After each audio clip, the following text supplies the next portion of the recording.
हरे कृष्णा, राधे राधे। आप सभी ललिता क्लास में बहुत बहुत स्वागत है। ओम अज्ञानतिमिरन्धस्य ज्ञानञ्जनशलाकया चक्षुरुन्मिलितं येन तस्मै श्रीगुरुवे नमः। गुरुवे गौरचन्द्राय राधिकाय सदालय कृष्णाय कृष्णभक्ताय तद्भक्ताय नमो नमः। नमो विष्णुपादाय कृष्णपृष्ठाय भूतले श्रीमद्भक्तिवेदान्त नारायणीति नामिने श्रीकृष्णलीला कथने सुधाक्षम् औदार्यमाद्रे गुणनिक्षिप्तं वरं वरेण्यं पुरुषमहन्तं नारायणं तं शिरसा नमामि। श्रीचैतन्यमनोभीष्टं स्थापितं येन भूतले स्वयं रूपकदा मह्यं ददाति स्वपदान्तिकम् आजानुलम्बितभुजो कनकावदातो सङ्कीर्तनैकपित्रो कमलायताक्षो विशम्भरो द्विजवरो धरं पालो वन्दे जगत्प्रियकरो करुणावतारो। नमो महावदन्याय कृष्णप्रेमप्रदायते कृष्णाय कृष्णचैतन्यनाम्ने गौरद्विषे नमः। हे कृष्णा करुणा सिन्धो दीनबन्धो जगत्पते गोपेश गोपिकान्त राधाकान्त नमस्तुते। तत्काञ्चन गौराङ्गी राधे वृन्दावनेश्वरी वृषभानुसुतदेवी प्रणमामि हरिप्रिये। श्री कृष्ण चैतन्य प्रभु नित्यानंद श्री अद्वैत गदाधर शिवासादि गौर भक्त वृंद वाञ्छाकल्पतरुभ्यश्च कृपा सिन्धुभ्येव च पतितानां पावनेभ्यो वैष्णवेभ्यो नमो नमः। हरे कृष्ण कृष्ण कृष्ण हरे हरे हरे राम राम राम हरे हरे। हरे कृष्णा कृष्ण कृष्ण हरे हरे हरे राम राम राम हरे हरे। मैं सर्वप्रथम अपने परम आराधितम गुरुपाद पद्म नित्य लीला प्रवेशम विष्णुपाद अष्टोत्तर सत्य श्री श्रीमद्भक्ति वेदांत नारायण गोसाई महाराज जी के श्री चरणों में अनंत कोटि दंड प्रणाम करती हूँ। तत्पश्चात समस्त रूपानुगुरु परंपरा के चरणों में मेरा दंडवत प्रणाम। आप सभी को मेरा यथा योग्य दंडवत प्रणाम स्वीकारो। हरे कृष्णा। तो हम सभी श्रीमद् भगवद गीता का अध्ययन कर रहे हैं और हम छठे अध्याय में हैं। तो इसमें हमने 35 श्लोक तक पूरे कर लिए थे। तो अर्जुन ने प्रश्न पूछा था, 34 श्लोक में भगवान ने अर्जुन ने प्रश्न पूछा था कि भाई ये जो मन है बड़ा ही चंचल है, उच्छल है, हटीला है, बहुत ही मुश्किल है जो अष्टांग योग के बारे में आप कर रहे हो, और इसमें मन को कंट्रोल करने की बात आप जो कर रहे हो ये मेरे बस की बात तो है नहीं। अर्जुन ने कहा मैं तो इसे नहीं कर सकता। हालांकि अर्जुन कर सकते थे लेकिन तो भी उन्होंने इस तरह से बोला। तो भगवान ने बताया, उसका उपाय बताया, सॉल्यूशन बताया कि आप मन को कैसे कंट्रोल करोगे। भगवान ने बताया था असंशयं महाभावो मनो दुर्निग्रह चलम अभ्यासेन तु कौन्तेय वैराग्येण च गृह्यते। तो भगवान ने क्या कहा था कि अभ्यास से न और वैराग्य से, अभ्यास और वैराग्य के द्वारा आप इसको कंट्रोल कर सकते हो। अभ्यास करने के लिए कहा था भगवान ने, यानी कोशिश करो तुम। यही सॉल्यूशन भगवान ने बताया कि यदि आप कुछ करना चाहते हो तो उसको आपको प्रैक्टिस करनी पड़ेगी, बार बार प्रैक्टिस करो। चींटी एक दीवार पे चढ़ना चाहती है और वो चढ़ने की कोशिश करती है, फिर गिर जाती है, फिर वो दोबारा कोशिश करती है, फिर गिरती है, फिर कोशिश करती है, फिर गिरती है, फिर ऐसे वो बार बार करती है, लेकिन क्या होता है, एक बार वो दीवार के ऊपर चढ़ जाती है। तो इसी तरह से हमको भी भगवान ने बोला है कि तू भक्ति मार्ग पे चलेगा लेकिन तू बार बार गिरेगा फिर उठ, गिरेगा फिर उठ, और अपने आप को कंट्रोल कर, प्रैक्टिस कर, अभ्यास करना। यही सॉल्यूशन भगवान ने बताया। अभ्यास, जितना तुम अभ्यास करोगे भक्ति मार्ग की ओर चढ़ने का, उतना वैराग्य तो अपने आप आ जाएगा। वैराग्य लाने के लिए आपको कुछ प्रयास नहीं करना, ये भगवान ने बताया था ना। वैराग्य यानी आसक्ति, जो हमारी चीज़ों में आसक्ति है उससे छूटना, उसको वैराग्य कहते हैं। जिस तरह से आप भक्ति मार्ग पे चलोगे तो वैराग्य आपको अपने आप ही आ जाएगा, मिल जाएगा। मेरी आवाज़ क्लियर आ रही है ना? हरे कृष्णा। अच्छी आवाज़ आ रही है ना? फैन बंद करने की ज़रूरत तो नहीं है? हाँ, आ रही है। ठीक है, ओके। तो हम 36 श्लोक लेते हैं। असंयतामात्मना योगो दुष्प्राप इति मे मति वश्यात्मना तु यतता शक्यो वाप्तु उपायत। असंयता आत्मना योगो दुष्प्रापे इति मे मति वश्यात्मना तु यतता शक्यो वाप्तु उपायतः। तो श्री भगवान कहते हैं, आगे भगवान और बता रहे हैं, जिसका मन उच्छल है उसके लिए आत्म साक्षात्कार कठिन कार्य होता है, किंतु जिसका मन असंयमित है और जो समुचित उपाय करता है उसकी सफलता ध्रुव है, ऐसा मेरा मत है। तो भगवान यहाँ बता रहे हैं कि जिसका मन जो है कंट्रोल नहीं है, उच्छल है यानी विचलित है, हमेशा विचलित रहता है, कंट्रोल में नहीं रहता, तो उसके लिए आत्म साक्षात्कार करना बड़ा कठिन है। कहने का मतलब ये है कि जो अष्टांग योग का पालन कर रहा है तो इसके लिए बहुत ही ज़रूरी है कि आपका मन कंट्रोल में हो और आपकी इंद्रियां सारी संयमित हो, इंद्रियां भी कंट्रोल में हो, मन भी कंट्रोल में हो, उसके बाद ही आप ये अष्टांग योग का पालन ठीक से कर पाओगे। यानी जो आपका जो लास्ट स्टेज है, ध्यान धारणा समाधि वाला जो स्टेज जो आएगा, उसमें आपके मन और इंद्रियों को कंट्रोल में करना बहुत ही आवश्यक है। ठीक है, तो यदि आप नहीं कर पा रहे हो तो आप ये योग का पालन नहीं कर पाओगे, ऐसा भगवान कहते हैं। भगवान घोषणा करते हैं कि जो व्यक्ति अपने मन को भौतिक व्यापारों से विलग करने का समुचित उपचार नहीं करता, उसे आत्म साक्षात्कार में शायद ही सफलता प्राप्त हो सके। भौतिक भोग में मन लगाकर योग का अभ्यास करना मानो अग्नि में जल डालकर उसे प्रज्वलित करने का प्रयास करना है। तो भगवान यहाँ कह रहे हैं कि हमारा क्या हाल होता है, हम लोग क्या सोचते हैं कि भाई हम थोड़ा थोड़ा भक्ति भी करेंगे और थोड़ा थोड़ा योग भी कर लेंगे। हम ऐसा ही करते हैं ना कि हम पूरे दिन तो संसार में रहेंगे, भाई हम तो गृहस्थ हैं, संसारिक व्यक्ति हैं, हमें तो सब कुछ करना है, हमको व्यवहार भी निभाना है, हमको अपना दुकान व्यापार जो भी कुछ है, जॉब, सब कुछ करना है, दुनियादारी निभानी है, तो सब कुछ मुझे करना ही है, तो मैं ये भी करूँगा, लेकिन साथ साथ में भगवान को भी थोड़ा सा दिया बत्ती करता चलूँगा। तो ये वही वाली बात हो कि हमने थोड़ा बहुत चलो भक्ति में हम प्रोग्रेस करने का प्रयास कर रहे हैं, लेकिन उसके बाद हम क्या कर रहे हैं उस पर, जैसे कि हमने अग्नि प्रज्वलित करी, अग्नि जलाई और उस पर हमने पानी डाल दिया, फिर हमने अग्नि जलाई और फिर हमने पानी डाल दिया, तो क्या होगा, क्या वो अग्नि जलेगी? क्योंकि वो बार बार हम उसको बुझा रहे हैं, प्रज्वलित तो कर रहे हैं, जला तो रहे हैं, लेकिन हम उसको बार बार बुझा भी दे रहे हैं। तो उसी तरह से यदि हम भक्ति का प्रयास करते हैं, कुछ हमने एफर्ट किया भक्ति करने का, लेकिन बाद में हम फिर वहीं जाके भोग में घुस जाते हैं, तो वही यही बात हो गई कि हमने अग्नि जला करके उसको हमने ऊपर पानी डाल दिया, तो हमारी बात ज़ीरो हो जाती है उस तरह से। तो इसलिए यदि आपको अग्नि को ठीक से जलानी है तो उसको थोड़ा प्रयास निरंतर करना पड़ेगा, ऐसा भगवान कह रहे हैं। भौतिक भोग में मन लगाकर योग का अभ्यास करना मानो अग्नि में जल डालकर उसे प्रज्वलित करने का प्रयास करना हो। मन का निग्रह किए बिना योगा अभ्यास समय का अपव्यय है। मन का निग्रह यानी कंट्रोल, मन को कंट्रोल करे बिना हम अष्टांग योग का पालन करना व्यर्थ है, नहीं कर सकते। योग का ऐसा प्रदर्शन भले ही भौतिक दृष्टि से लाभप्रद हो, किंतु जहाँ तक आत्म साक्षात्कार का प्रश्न है, यह सब व्यर्थ है।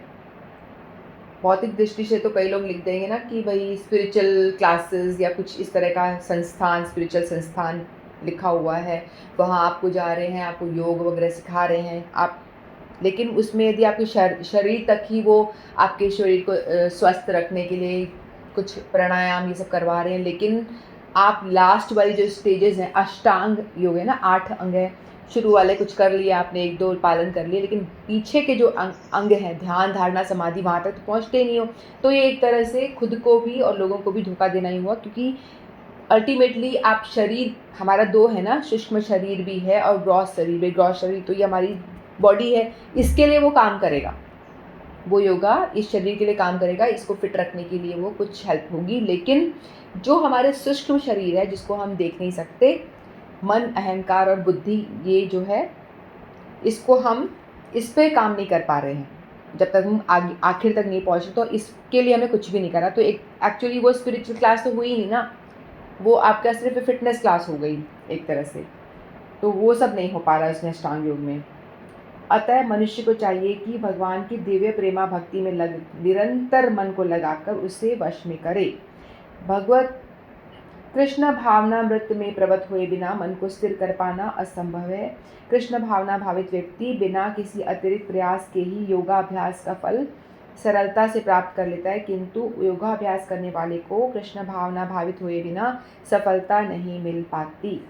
तो यहाँ भगवान बता रहे हैं कि अष्टांग योग करना हम जैसे जीवों के लिए तो बहुत ही डिफ़िकल्ट है ना, क्योंकि भगवान अष्टांग योग के विषय में भगवान ने बताया कि भाई आपको पहले अपने आप को, मन को, उन इंद्रियों को कंट्रोल करोगे तभी आप अष्टांग योग कर पाओगे, अन्यथा नहीं हो पाएगा। लेकिन भगवान ने कह रहे हैं कि भाई तुम्हारे लिए बड़ा ईजी प्रोसेस बताया भगवान ने। क्या है वो? भक्ति मार्ग। जो अगर हम भक्ति मार्ग पे चलते हैं तो उसमें मान लो किसी टेम्पल में कीर्तन तो चलता रहता है, हम ऐसे ही रैंडमली किसी हमारे नेबर को लेके चले गए मंदिर में कि चलो आप भी हमारे साथ में चलो, हम जा रहे हैं, मंदिर में जा रहे हैं। तो वो हमारे साथ में जाएगा और वहाँ पे हरे कृष्णा महामंत्र हो रहा है, कीर्तन हो रहा है, आरती हो रही है, सब कुछ हो रहा है। तो उसमें वो क्या करेगा? कुछ भी नहीं करेगा वो, क्योंकि वो तो नया नया व्यक्ति है, ऐसे ही हमारे आग्रह पे आ गया हमारे साथ में, ठीक है चलते हैं, तुम कह रहे हो, तुम हमारे मित्र हो तो चलो ठीक है, हमारी बात मान के वो आ गया। लेकिन वहाँ पे वो आके खड़ा हो गया, कुछ नहीं कर रहा, ना गा रहा है, ना नाच रहा है, कुछ नहीं कर रहा है, बस वो खड़ा है। लेकिन तो भी उसके कानों में वो महामंत्र ज़बरदस्ती से घुस रहा है। जैसे जैसे महामंत्र कीर्तन सब घुस रहा है तो उससे क्या होगा? वो पवित्र होगा ही होगा। तो जैसे ही वहाँ वो गया, उसका भक्ति योग उसका भी शुरू हो गया। हालांकि उसने कुछ भी नहीं किया, कोई प्रयास नहीं करा, लेकिन अनायास ही सिर्फ भक्तों का संग करने मात्र से ही उसका भक्ति योग पालन करना हो जाएगा, शुरुआत उसकी हो गई है। तो इसीलिए भगवान बताते हैं कि भाई भक्ति योग बहुत ही सुलभ है, बहुत ही ईजी है करना, इसको करना बहुत ही सुगम है, बहुत ही आसान है। तो कोई भी व्यक्ति कर सकता है। अष्टांग योग कोई भी व्यक्ति नहीं कर सकता, उसके लिए बताई गई हैं कि आपको निग्रह करना, कंट्रोल करना पड़ेगा मन इंद्रियों को। लेकिन भक्ति मार्ग में कुछ कंट्रोल नहीं करना, कुछ भी नहीं करना आपको, सीधे से आप भक्तों का संग करो। सबसे इम्पोर्टेंट है भक्तों का संग करना, संग मत छोड़ो। आप संग आप करते रहोगे निरंतर तो आपको वो पकड़े रखेंगे। क्योंकि आप मान लो आप टूट भी रहे हो, आप बोलोगे नहीं करना, मुझे छोड़ो। आप कई बार होता है ना, हम पूरा फीके पड़ जाते हैं, हम सुस्ता जाते हैं कि छोड़ो, कौन करे माला, छोड़ो यार, ऐसे हो जाता है ना कई दफ़ा हम चीज़ों को छोड़। लेकिन हमारे जो भक्त होते हैं आसपास वाले, आपके बोलेंगे क्यों करी नहीं, क्या आपने आज हरिनाम नहीं करा, मंदिर क्यों नहीं आए, इस तरह से आपको टोकेंगे तो आप अनायासी लाइन पे आ जाओगे। यानी आप लाइन से पटरी से उतरना चाहोगे तो भी वो आपको हाथ पकड़ के खींच लेते हैं। जैसा मैं एक उदाहरण खुद ही देती हूँ अपना। मैं बीच में, मेरी बहुत सारी छुट्टियाँ हो गई थी, मैं नवदीप धाम चली गई थी। फिर उसके बाद में ऐसी कंडीशन हुई कि बार बार मैं क्लास नहीं कर पाई, कभी कोई घर में आके कुछ और। तो मुझे कुमुद ने इस ग्रुप में से, उसने मुझे कहा, उसने मुझे टोका, यदि टीचर ही ऐसा करेंगी तो फिर हम थोड़ी ना, हम तो रोज़ आ रहे हैं लेकिन टीचर एब्सेंट हो रही है। तो ये मुझे खींचना हुआ, यानी आपके संग ने मुझे भी खींचा। तो मुझे भी लगा ठीक है, हाँ मुझे छुट्टी नहीं करनी है, मुझे भी ठीक से सीरियसली इस चीज़ को करना है। तो इस तरह से भक्तों का संग हमें एक दूसरे को मोटिवेट करता है, हम लोगों को लाइन पे, पटरी पे बनाए रखता है। तो कुमुद का वो सेंटेंस मेरे लिए बहुत ही मोटिवेशनल था और मुझे उसने कहा कि भाई आप रेगुलर रहो, तो मुझे बड़ी अच्छी लगी उसकी बात। तो ऐसे ही भक्त एक दूसरे को मोटिवेट करते हैं और लाइन पे लाते हैं खींच के। ये तो मैंने अपना उदाहरण प्रत्यक्ष दिया। और यदि हम, यहाँ भगवान ने बोला प्रयास करना है, ठीक है, तो हमें क्या करना होता है? भक्ति के मार्ग पे प्रयास करते रहना चाहिए, हमें उसको छोड़ना नहीं है। जैसे कि किसी व्यक्ति को बोला गया है कि आप, टीचर ने कहा कि आप है ना एप्पल ड्रॉ करिए। तो बच्चा एप्पल ड्रॉ कर रहा है, ड्रॉ करने का पूरा प्रयास कर रहा है, लेकिन ड्रॉ करते करते वो बन गया ऑरेंज, एप्पल नहीं बन पाया। तो फिर टीचर फिर भी बोलेगी ना, उसको अप्रिशिएट करेगी, भाई देखो इस बच्चे ने पूरा अपना 100% लगा करके कोशिश करी है एप्पल बनाने की, बन ऑरेंज गया तो कोई बात नहीं। तो उसकी तारीफ़ करेगी, तालियां बजाएगी, उसको स्माइली देगी, बहुत उसकी तारीफ़ ही करेगी, शाबाशी देगी, वाह वाह बहुत अच्छा बनाया, चाहे उसने कितना भी सही नहीं बनाया हो तो भी। लेकिन उसका प्रयास उसका पूरा था, तो उसकी तारीफ डेफिनेटली हुई। वैसे ही भगवान भी हमारे प्रयास को अप्रिशिएट करते हैं। एक और उदाहरण, जैसे कि छोटा सा बच्चा है और वो ऊपर किचन में शेल्फ में ऊपर कुछ खाने का सामान पड़ा हुआ है, मिठाई पड़ी हुई है, और वो कोशिश कर रहा है लेने के लिए। वो छोटा, उसकी हाइट छोटी है, वो जा नहीं पा रहा है, कभी पैरों को ऊपर कर रहा है तो भी नहीं हो पा रहा है, तो वो कुर्सी लगा रहा है, फिर ऊपर चढ़ रहा है, फिर वो ऐसे कर रहा है ना, करते करते ऊपर चढ़ के प्रयास करके वो लेने की प्रयास कर रहा है, लेकिन उसका हाथ आते आते रह जा रहा है। तो उसकी माँ उसे देखती है कि भाई कितना कोशिश कर रहा है, देख के बड़ी प्रसन्न हो रही है, वाह कितना इंटेलिजेंट बच्चा है मेरा, और ये कोशिश कर रहा है ऊपर चढ़ने की और लेने की, देखो इसका दिमाग तो देखो कितना तेज है। ऐसे बड़ी खुश हो जाएगी ना उसके प्रयास पे, और रीझ करके खुश होकर क्या करेगी, खुद ही उसको उठा के मिठाई उसके हाथ में दे देगी, है ना। लेकिन क्योंकि वो उस बच्चे के प्रयास पे बड़ी प्रसन्न हो जाती है। उसी तरह से हम लोग भी भक्ति मार्ग में चलना चाहते हैं, लेकिन हम चल नहीं पाते। रोज़ रोज़ अध्ययन कर रहे हैं, गीता आज क्लास अटेंड करी, कल नहीं करी, चलो छोड़ो कौन, क्योंकि हमारा जो मन है ना संसार में बड़ा फंसा हुआ है, तो उसका मन नहीं करता कुछ करने का। हम सब संसार में फंसे हुए हैं, तो हमारा मन ही नहीं करता गीता क्लास करने के लिए, अरे कौन जाए, अरे कौन पढ़े, ऐसा भाव आता है। लेकिन यदि हम अपने आप को धक्का मार के जैसे उस बच्चे की तरह प्रयास करें, नहीं नहीं अध्ययन करना चाहिए, भगवान वाणी, भगवान ने कहा है, भगवान के शब्द हैं, क्यों ना मैं सुनूं, भगवान के मुख से निकले शब्द हैं, तो ये बहुत ही हमारे हृदय को, हमारे कान को शुद्ध करेंगे, हमारे कर्ण के ज़रिए हमारे हृदय में जाएंगे। तो ये साधारण कोई व्यक्ति के शब्द नहीं है, ये श्लोक का जब उच्चारण कर रहे हैं कि भगवान के खुद के मुख से निकले हुए शब्द, तो इनकी बहुत ही महत्व है, बहुत ही महत्व है। ये हमारे कॉन्शियस को पवित्र करता है, हमारे असंख्य पाप जो हमारे असंख्य जन्मों में हमने इकट्ठे कर रखे, उनका नाश करने में वो सक्षम है। जैसे रुई के ढेर को एक माचिस की बत्ती लगाने से वो रुई फटाफट जल के भस्म हो जाती है, उसी तरह से एक गीता का श्लोक भी यदि आप ध्यान से सुनते हो, तो इसका इतना हमारे असंख्य पाप जो हमारा इकट्ठा हो रखा है ना पर्वत जैसा, उसको वो भस्म करके राख कर देता है, यदि हम मन लगा करके अच्छी से सुनते हैं। जो हम कर रहे हैं भगवद गीता के श्लोक, ये साधारण बात नहीं है, इसको ऐसे हल्के में कभी मत लेना।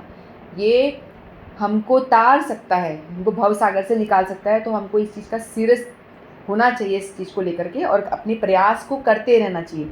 तो यदि हम भक्ति मार्ग में प्रयास करेंगे, रोज़ भगवद गीता के अध्ययन करेंगे, खुद से भी करेंगे, क्लास ना हो तो खुद से गीता जी को खोल के अध्ययन करेंगे, कुछ और ग्रंथ पढ़ेंगे, भागवतम पढ़ेंगे, नाम जप करेंगे, कीर्तन करेंगे, जो पालन है भगवान को प्रसन्न करने की पूरी कोशिश करेंगे, तो चाहे हम कर ही ना पाएँ, हम ठीक से भगवान की प्रसन्नता के लिए कुछ कुछ कर रहे हैं, लेकिन हम कर नहीं पा रहे, तो भी भगवान क्या होगा, हमारे प्रयास को देखेंगे, राधा रानी देखेंगी कि भाई ये साधन जो है परफेक्ट तो नहीं कर रहा है, लेकिन इसका मन जो बड़ा विशुद्ध है, हृदय जो है बड़ा ही विशुद्ध, बिल्कुल शुद्ध मन से एक प्रयास तो कर रहा है, कुछ करने की कोशिश करना चाहता है, लेकिन कर नहीं पा रहा है, तो भी क्या होगा, राधा रानी प्रसन्न होंगी। फिर वो जाकर के भगवान कृष्ण को बोलेंगी कि भाई देखो ये बच्चा कोशिश में लगा है, इसे अपनाओ। कृष्ण एक बार ना अपनाए, कठोर दिल हो, लेकिन राधा रानी का दिल पसीज जाएगा, वो आपको जरूर हाथ पकड़ के कृष्ण तक लेकर जाएंगी। इसीलिए हम लोग को क्या करना है, कोशिश करती रहनी है। और यदि हम कोशिश करेंगे हम भगवान की ओर मुड़ने की, और तो भगवान क्या करेंगे, हमारी कोशिश को देख करके हम उनकी ओर नहीं जा पाएंगे, तो वो हमारी तरफ अवश्य ही आएंगे, वो हमारी तरफ अवश्य आएंगे। ठीक है, तो हमें अपनी पूरी प्रयत्न करना है, कोशिश करना है भक्ति मार्ग की ओर बढ़ने का। ठीक है, ये भगवान ने बताया। नेक्स्ट लोग देते हैं, अर्जुन उवाच अयति श्रद्धयोपेतो योगाचलितमानस अप्राप्य योग संसिद्धिं कां गतिं कृष्ण गच्छति। अयति श्रद्धयोपेतो योगाचलति मानसः अप्राप्य योग संसिद्धिं कां गतिं कृष्ण गच्छति। अब यहाँ अर्जुन जी पूछ रहे हैं भगवान से। कृष्ण ने पहले बता दिया, मन को विरक्त कर, अभ्यास कर, ये सब बताया, लेकिन कुछ ना कुछ कोशिश करता रहे, कोशिश को मत त्याग। इससे पहले वाले ने ये बताया कि कोशिश को तुझे त्यागना नहीं है, कोशिश करते रहना है। अब अर्जुन पूछ रहे हैं, अर्जुन ने कहा, हे कृष्ण, उस असफल योगी की गति क्या है जो प्रारंभ में श्रद्धापूर्वक आत्म साक्षात्कार की विधि ग्रहण करता है, किंतु बाद में भौतिकता के कारण उसे विचलित हो जाता है और योग सिद्धि को प्राप्त नहीं कर पाता। तो ये भगवान अर्जुन जी ने बहुत ही अच्छा प्रश्न पूछा है हम जैसे लोगों के लिए, क्योंकि हमारी स्थिति यही है कि हम लोग क्या करते हैं, कोशिश तो हम करते हैं, हम चाहते तो है करना, हम सबके मन में श्रद्धा है, विश्वास है, लेकिन हम करते कुछ नहीं है। लेकिन भगवान को मानते हैं कि भगवान है, भगवान दुनिया चला रहे हैं, ये भी हमारे विश्वास पूरा है कि भगवान दुनिया चला रहे हैं, भगवान नाम की कोई चीज़ तो है जो ये पावर है, कुछ कंट्रोल कर रखा है सब कुछ। लेकिन हमारा विश्वास है, लेकिन हम कुछ करते नहीं हैं। हमें ना कोई भजन हमसे बनता, हमें कोई बोले 16 माला करो, नहीं भैया नहीं होता हमसे। कुछ सेवा करो, भगवान की सेवा करो या कीर्तन करो, कुछ करो, हमसे कुछ भी नहीं होता, हम कुछ भी नहीं कर पाते। तो हम कुछ कर नहीं सकते, लेकिन भगवान की हमें विश्वास श्रद्धा है। तो भगवान ये बताते कि ऐसे व्यक्ति में को भी जो श्रद्धा है, साधन नहीं कर पा रहा, लेकिन उस थोड़ा बहुत यदि कुछ कर भी रहा है तो भगवान कहते हैं कि उसको भी मैं अपनाता हूँ, उसको भी मैं, क्योंकि वो सही मार्ग पे चल रहा है, वो गलत मार्ग पे नहीं है। ऐसा व्यक्ति जो विश्वास करता है, श्रद्धा है, पर जीवन में कोई साधन नहीं अपनाता, अपने आप को आपके योग्य बनाने की कोशिश तो करता है, लेकिन कर नहीं पाता, बार बार गिर जाता है ना। तो भगवान कहते हैं कि उसको मैं याद रखता हूँ, मैं उसकी जो प्रयास है, वो उसका मानना है, उसको भी मैं व्यर्थ नहीं जाने देता हूँ, उसको भी मैं ग्रहण करता हूँ, उसके भाव को। ठीक है। तो भगवत गीता में आत्म साक्षात्कार या योग मार्ग का वर्णन है। हमने देखा कौन कौन से मार्ग का वर्णन किया गया है। योग मार्ग, अष्टांग योग, ध्यान योग, है ना, ज्ञान योग, ध्यान योग। आत्म साक्षात्कार का मूलभूत नियम यह है कि जीवात्मा का भौतिक शरीर नहीं है, अपितु इससे भिन्न है, और इसका मुख्य शाश्वत जीवन आनंद और ज्ञान में निहित है। वे शरीर तथा मन दोनों के परे है। आत्म साक्षात्कार की खोज ज्ञान द्वारा की जाती है, जिसके लिए अष्टांग विधि या भक्ति योग का अभ्यास करना होता है, इसमें से प्रत्येक विधि में जीव को अपनी स्वाभाविक स्थिति, भगवान से अपने संबंध तथा उस कार्यों की अनुभूति प्राप्त करनी होती है, जिसके द्वारा वह टूटी हुई श्रृंखला को जोड़ सके और कृष्ण भावनामृत की सर्वोच्च सिद्धि प्राप्त कर सके। इन तीनों विधियों में से किसी एक का भी पालन करके मनुष्य देर सवेर अपने चरम लक्ष्य को प्राप्त होता है। भगवान ने द्वितीय अध्याय में इस पर बल दिया था कि द्वितीय मार्ग में थोड़े से प्रयास से भी मोक्ष की महती आशा है। इस तीनों में से इस युग में के लिए भक्ति योग विशेष रूप में उपयुक्त है, क्योंकि ईश्वर साक्षात्कार की यह सर्वश्रेष्ठतम प्रत्यक्ष विधि है। अर्जुन पुनः आश्वस्त होने की दृष्टि से भगवान कृष्ण से अपने पूर्व कथन की पुष्टि करने को कहता है। भले ही कोई आत्म साक्षात्कार के मार्ग को निष्ठापूर्वक क्यों ना स्वीकार करे, किंतु ज्ञान की अनुशीलन विधि का अष्टांग योग का अभ्यास इस युग के लिए सामान्यतः बहुत कठिन है। अतः निरंतर प्रयास होने पर मनुष्य अनेक कारणों में असफल हो जाता है। देखो, भगवान या अर्जुन का प्रश्न ये है कि भाई जो व्यक्ति,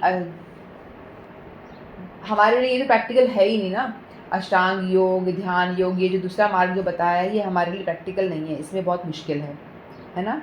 करना भगवान ने बताया रास्ता है, लेकिन इसमें आप प्रयास करोगे, हज़ारों साल प्रयास करोगे, तब जाकर आपको भगवान का थोड़ा दर्शन आपके हृदय में होगा, है ना। उसके बाद भक्ति योग प्रारंभ होगा, फिर भगवान से पूछोगे भगवान कैसे सेवा करूं, तो ऐसे। तो लेकिन भक्ति योग इसलिए भगवान बता रहे हैं कि भाई मैं बता ज़रूर रहा हूँ कि इस युग के लिए, सतयुग के लिए ठीक था, द्वापर के लिए थोड़ा ठीक था, फिर भी थोड़ा प्रैक्टिकल था, लेकिन द्वापर में भी अर्जुन जी ने मना कर दिया है, तो उस टाइम पे भी मना कर दिया, तो आज की तो बात ही छोड़ो। तो इस युग में हम जीवों के लिए तो बिल्कुल भी प्रैक्टिकल बात नहीं है ये। तो इसीलिए हमें तो करना चाहिए, भक्ति योग का पालन करना चाहिए। और भक्ति योग में भी हम देखते हैं जो लोग पालन कर रहे हैं, विधि विधान का पालन कर रहे हैं कई लोग, तो उसके बाद क्या होता है, कुछ टाइम करा फिर हमने छोड़ दिया। अक्सर ऐसा होता है ना, 4 माला करी, 2 दिन करी, फिर छोड़ दी, फिर नहीं करी, ऐसा होता है ना हमारे साथ में। कभी मंदिर गए, अब नहीं गए।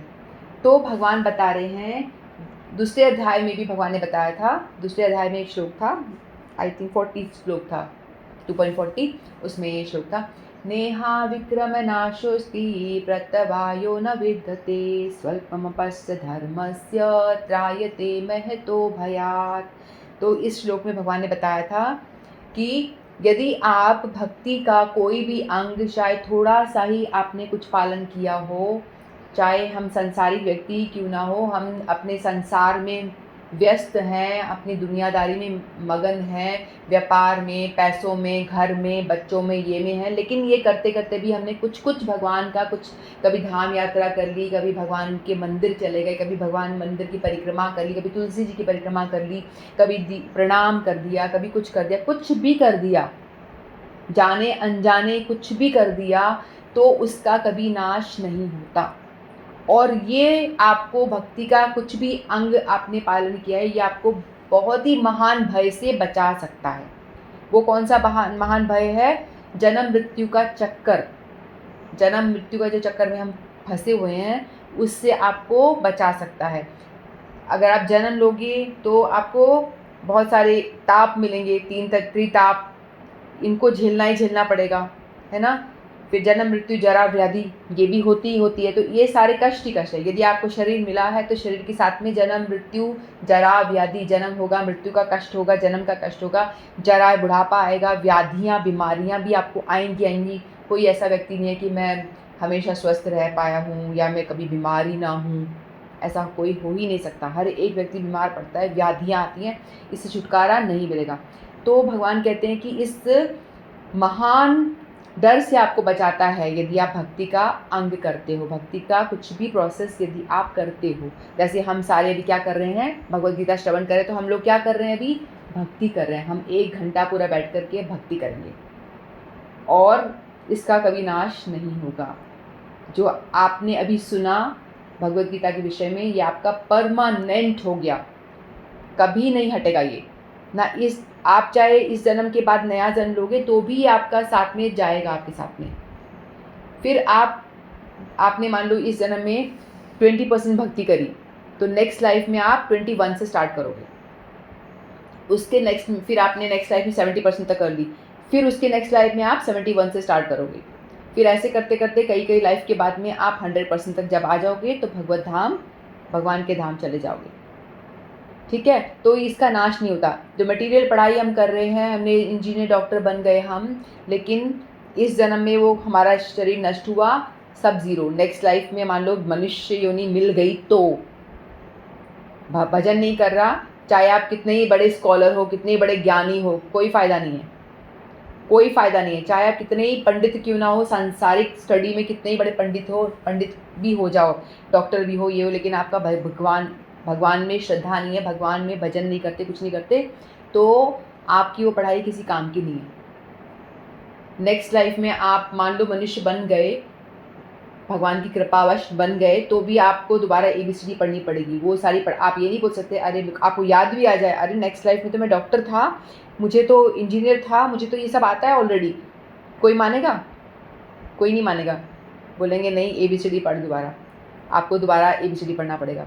तो इसलिए जो ये सांसारिक पढ़ाई है वो आपकी ज़ीरो हो जाती है, लेकिन जो ये स्पिरिचुअल पढ़ाई है, जो भक्ति की पढ़ाई है, ये आप करते हो तो इसका नाश नहीं होता और ये आपको बचाती, क्योंकि आपके साथ रहती है।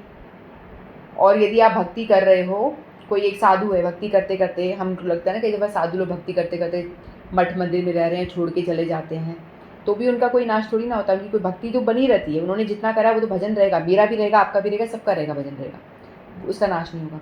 फिर नेक्स्ट लाइफ में आप उसके आगे से स्टार्ट करोगे और इसकी गारंटी भगवान देते हैं कि आप मनुष्य शरीर ही आपको देंगे नेक्स्ट लाइफ। यदि आप भजन कर रहे हो, आप भजन से ठीक से नहीं कर पा रहे हो, तो आपको नेक्स्ट जो शरीर मिलेगा वो आपको मनुष्य का मिलेगा। ये कंफर्म भगवान भगवद गीता में श्लोक आगे आएंगे, उसमें बताएंगे कि जो भजन कर रहा है, भगवान की भक्ति करना चाहता है, भगवान के विषय में जानना चाहता है, कर नहीं पाता है लेकिन कोशिश करता है, तो उसको नेक्स्ट लाइफ मनुष्य की मिलेगी। ये गारंटीड बात है। उसको भजन करने के लिए नेक्स्ट लाइफ भगवान बोलेंगे ये प्रयास कर रहा है तो इसकी थोड़ी हेल्प, जैसे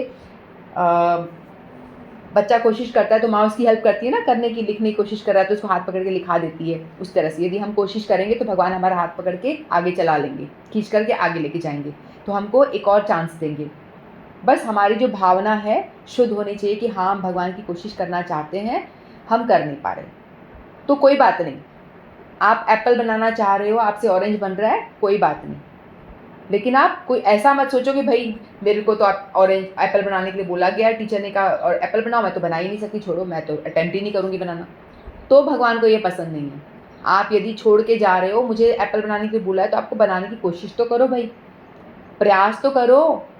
आप प्रयास ही नहीं करोगे तो भगवान आपसे फिर प्रसन्न नहीं होंगे। आप कोशिश करो, नहीं कर पा रहे हो वो बात अलग है, तो भगवान आपसे प्रसन्न होंगे, भाई ये अपना प्रयास कर रहा है, तो भगवान आपका हाथ पकड़ के आगे आगे खींचेंगे। आप प्रयास नहीं करोगे, छोड़ के चले जाओ, मुझे एप्पल बनाना नहीं आता, मैं तो नहीं ड्रॉ कर रहा, तो भगवान खुश नहीं होंगे। इसलिए आपको कोशिश करनी है, भले ही आप गिरो फिर उठो, फिर गिरो फिर उठो, ये कह रहे हैं। और इस तरह से करोगे तो नेक्स्ट जन्म आपको मनुष्य का मिलेगा, सुअर, गधा, बिल्ली, कुत्ते ये नहीं बनोगे आप, ये गारंटी है। कोई कम बड़ी बात है क्या कि हम भक्ति कर रहे हैं, नेक्स्ट लाइफ में हमको भगवान मनुष्य बना देंगे, कोई कम बड़ी बात है? बहुत बड़ी बात है ये भी। इसीलिए हमको भक्ति करने से लाभ ही लाभ है, बिल्कुल भी नुकसान नहीं होता। अतः निरंतर प्रयास होने पर भी मनुष्य अनेक कारणों से असफल हो सकता है। पहला कारण तो यह हो सकता है कि मनुष्य इस विधि का पालन करने में पर्याप्त सतर्क ना रहे। यदि हम सतर्क नहीं हैं, अपना आलस की वजह से, अपने प्रमाद की वजह से, अपने आनंद की वजह से, कुछ और इधर उधर टाइम वेस्ट करने की वजह से यदि नहीं कर पा रहे, इसीलिए हम भक्ति में गिर जाते हैं। दिव्य मार्ग का अनुसरण बहुत कुछ माया के ऊपर धावा बोलती है, और माया है आसपास, हमारे आसपास माया है, पैसा है, मोबाइल है, रुपया है, कुछ कुछ हमारे है ना, कनक कामिनी ये सब होता है ना, तो ये माया आपके ऊपर हावी होती है, तो इस वजह से भी आप गिर जाते हो यदि आपका मन वश में नहीं है। तो फलतः जब भी मनुष्य माया के पास से छूटना चाहता है, तब वह विभिन्न प्रलोभनों के द्वारा असफल अभ्यासकर्ता को पराजित करना चाहती है। जैसे कोई भजन में कोई लगता है ना, तो माया देवी टेस्ट करती है उनका। कई लोग कहते हैं कि मैं जब से भजन कर रहा हूँ तो लोग बाग भी मेरे पीछे पड़ गए, क्या कर रहा है, यानी आपका टेस्ट शुरू हो जाता है। कभी लोग बाग पीछे पड़ जाएंगे आपके, छोटा सा बच्चा है, क्या भजन कर रहा है, अभी से छोड़ इसको, अभी तेरे खेलने खाने की उम्र है, ऐसे नहीं बोलते। बुढ़ापे में कर लेना, बुढ़ापे में कर लेना। क्या बच्चे नहीं मर जाते छोटे छोटे? बुढ़ापा आएगा, किसी को गारंटी है कि बुढ़ापा तुम्हारा आएगा? जब पता चले भजन करना है तुरंत करो, शुरू करो, बुढ़ापे का वेट मत करो। किसी का, हर व्यक्ति बुढ़ा है, किसी का पता नहीं है। एक बच्चे की नेक्स्ट पैदा होते से नेक्स्ट डे मर जाता है, किसी का पता नहीं है भैया लाइफ का। तो इसलिए जैसे ही समझ में आए बात, शुरू कर दो। हम लोग जो भक्ति मार्ग का अनुसरण कर रहे हैं, भगवद गीता पढ़ रहे हैं, तो हम लोग बड़े भाग्यशाली, हमको एटलीस्ट पता तो चल गया कि हमें भजन करना है। नहीं तो कई लोग हैं उनको पता ही नहीं चलता। हमारे आपके कुछ तो पिछले जन्मों के कर्म हैं जो हम प्रैक्टिस करके आए हैं, जिसकी वजह से भगवान ने हमको एक मनुष्य जन्म दिया है, भगवद गीता का संग दिया। ये जो भगवद गीता पढ़ने के लिए हमें संग मिल रहा है ना, ये बड़ी बात है, छोटी बात नहीं है। नहीं तो आप हो सकता है ब्रह्म कुमारी वहाँ जाके ओम शांति ये ज्योति वाला कुछ शुरू कर दो, वैसा संग मिल जाता आपको, फिर आप ज्योति में भगवान को ढूंढते रहते। तो ये तो बहुत निचली स्टडी है ना, प्री प्राइमरी वाली स्टडी है, वो क्यों कर रहे हैं? हम तो हायर स्टडी कर रहे हैं, हम भक्ति मार्ग की स्टडी कर रहे हैं, यानी हायर स्टडी है हमारी, PhD लेवल की स्टडी चल रही है हमारी भगवद गीता वाली। ये बात अलग है, हम कर नहीं पा रहे, गिर रहे हैं, उठ रहे हैं, वो चीटी की तरह, वो ठीक है, लेकिन प्रयास कर रहे हैं। इसलिए हम जो भी जुड़े हैं ना, बहुत ही भाग्यशाली हैं, क्योंकि हमको भगवान हाईएस्ट लेवल की स्टडी करने के लिए हमको प्रेरित करा है, हमको संग मिला है आप लोगों का, ठीक है। तो अपने आप को कम नहीं समझना आप लोग। तब यह विविध प्रलोभनों के द्वारा अभ्यासकर्ताओं को पराजित करना चाहती है। माया देवी टेस्ट लेती हैं। बद्ध जीव अपने से प्रकृति के गुणों द्वारा मोहित रहता है और दिव्य अनुशासनों का पालन करते समय भी उसे पुनः मोहित होने की संभावना बनी रहती है। यदि आप कर रहे हो तो बहुत चांसेस है कि आप गिर जाओ, है ना, आप भजन से हट जाओ। कई लोग रेगुलर करते करते उसे पूछो कर रहे हो क्या, नहीं छूट गई हमारी। तो क्यों छूट गई? फिर यदि आपको भक्तों का संग मिलेगा तो वो आपको हिला करके जगा देंगे, फिर आपको लाइन पे ले आएंगे। तो इसलिए आपकी छूटेगी बार बार, क्योंकि माया देवी आपको अटैक करेगी, आपको बोलेगी मत कर, आपको भगवान से दूर दूसरी डायरेक्शन खींचेगी। माया तो चाहती कि मेरी तरफ आ जाओ,